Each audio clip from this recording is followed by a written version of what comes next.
এই বাচ্চারা তোমরা এখন পড়া বলবে। এই মিথিলা তুমি একটা ছড়া বলো তো। জি দাদু হুজুর।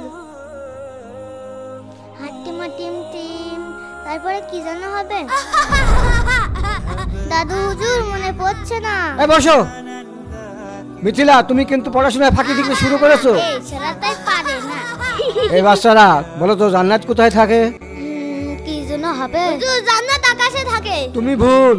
হুজুর জান্নাত তো মাটির নিচে পাওয়া যায়। তোমার উত্তরও ভুল। দাদু হুজুর আমি বলবো জান্নাত কোথায় থাকে। চুপ করো। যে একটা ছড়া বলতে পারে না সে জান্নাত কোথায় থাকে তাই বলবে। এই শোনো তোমরা, আজকে তোমাদের ছুটি। কালকে বাড়ি থেকে আসার সময় জান্নাতের মাটি নিয়ে আসবা। ঠিক আছে। ছুটি। বাচ্চারা তোমাদেরকে জান্নাতের মাটি নিয়ে আসতে বলছিলাম, তোমরা কি জান্নাতের মাটি নিয়ে এসেছো? দাদু হুজুর আমি জান্নাতের মাটি নিয়ে এসেছি। কি বলিস দেখি তো।